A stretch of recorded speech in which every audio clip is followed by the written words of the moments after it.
everybody. This is Scott Greer with the Daily Caller, and right now I'm with author and filmmaker Dinesh D'Souza, and we're going to be talking about Donald Trump and his latest movie, Hillary's America. So the first things I want to talk about, we're clearly at the Republican National Convention, and everyone's attention is, of course, on Trump. And I would love to get your thoughts on what do you think about Trump? What do you think about his rise and how he a lot of people have said he's kind of led an insurrection within the party?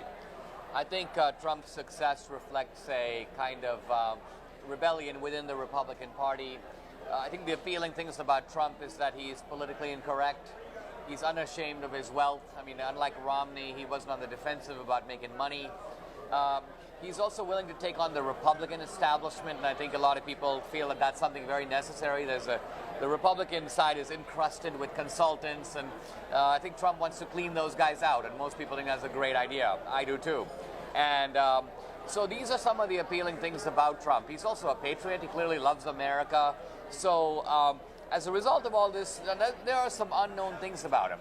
And I would admit that I can't tell on every given policy where Trump's going to come out. But I'd obviously rather take my chances on Trump than on somebody who is a known character and a very nefarious character, Hillary Clinton, backed up by a party that actually has a very nefarious history. So what did you think of the Never Trump efforts during the primary and even now leading up to the convention to try to derail Trump's candidacy and replace him with somebody else? Well, I think that Trump won fair and square, and I stayed out of the Republican nomination. I wasn't for this guy or that guy, and part of the reason was since I'm making a movie, I thought I don't want this movie to be seen as an extension of the Cruz campaign or an extension of the RNC or the Koch brothers or any of that nonsense. So I said, look, I'll stay out of all that, focus my energy and my intellect on Hillary and the Democrats, and that's what I did. But since Trump came through the process and was successful, I think Republicans are making a great mistake to on principle, oppose Trump. Okay, so now veering back to your new project, we want to talk about your movie. Why did you decide to do Hillary's America, and what do you hope to accomplish with the movie? Well, the Obama movie I made 4 years ago was just about Obama. This movie is about Hillary and progressivism and the Democratic Party. I think that progressive historiography has done a very sneaky job of covering up the crimes of progressivism and the Democratic Party. Many of the worst abuses of American history were done by the Democrats, but in a kind of ingenious scheme, what the left has done is taken the crimes of the Democratic Party and blamed them on the South, or blamed them on the Republican Party, or blamed them on America. America did this and America did that. No, America didn't do it, you did. Okay, so can you tell us some of the crimes that you think that have been obscured by their history that they've had? So what are some of the crimes of the Democrats? So, for example, do you take the debate about slavery? Now, if you read textbooks today and you listen to people talk, you get the idea that slavery was a fight between the North and the South, the anti-slavery North and the pro-slavery South. But most Southerners didn't own slaves. Most people who fought on the Confederate side did not own slaves. The Northern Democrats protected slavery, as did the Southern Democrats. So the real slavery debate prior to the Civil War was between the anti-slavery Republican Party and the pro-slavery Democratic Party. And do you think that this is an effective argument for appealing to groups outside of the Republican, the typical Republican voters, that if you say that, like, repeat the history of the Democrats' past injustices, do you think that's an effective tactic for exposing the Democratic Party? I think it is to this degree, that the ordinary guy and the ordinary black guy thinks the Democratic Party is the party that fought slavery. The Democratic Party secured civil rights and human rights and basic rights. So if you were to tell the ordinary black guy, hey, listen, which is the party of slavery? The Democrats. Which is the party of segregation? The Democrats. Which is the party of the Ku Klux Klan? The Democrats. Which is the party of lynching? The Democrats.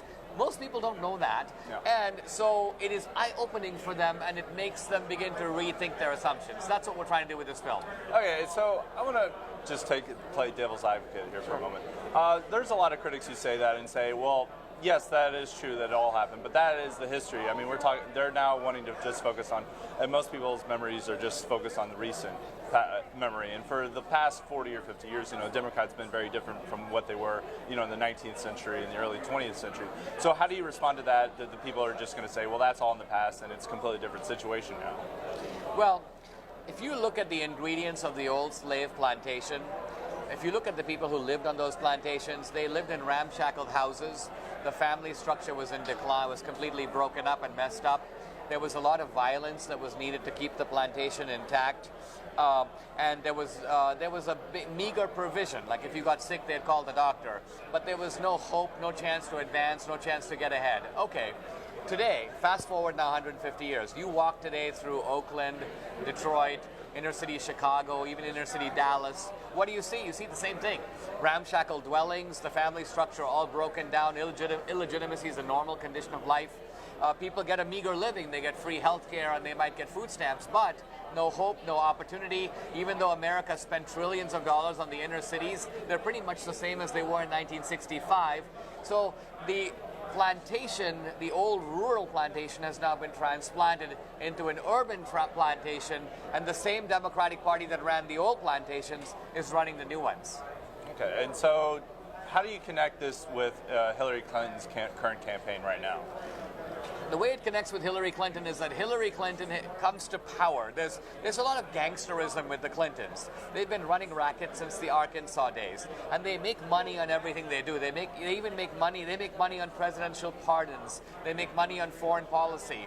But Hillary tries to redeem herself by saying, well, yeah, but you know, I stand for the party that supports women's rights. So the moral capital of the Democratic Party comes from the idea that it's the party of emancipation and social justice. So our film, by blowing the lid on this, we strip away the moral claim of the Democratic Party to rule. So now going on to the Republican side, how do you connect the current Republican policies with, say, the Emancipation Proclamation of Abraham Lincoln?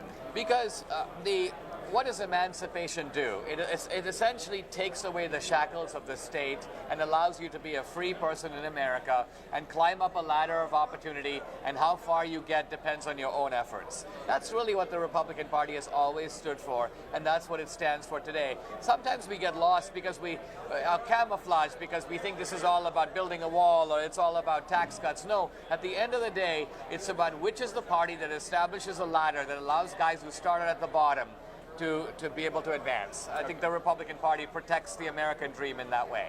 Okay, and so final question, kind of switching to a different subject.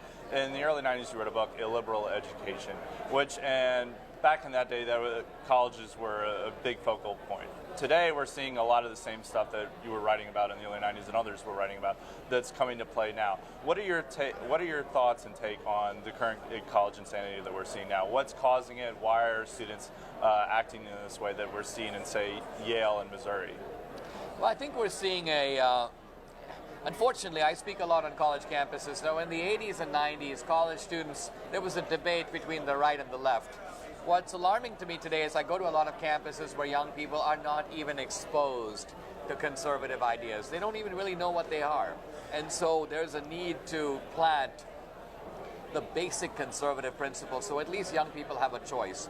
We don't want, even if liberalism is the dominant ideology, we don't want a liberalism that is intellectually unchecked. And so it's very important for conservatism to maintain a presence on the campus. All right, well, that's it. And so keep tuned in to our Facebook live stream. We're going to have more interviews throughout the day. So thank you. All right, thank you. Thanks a lot.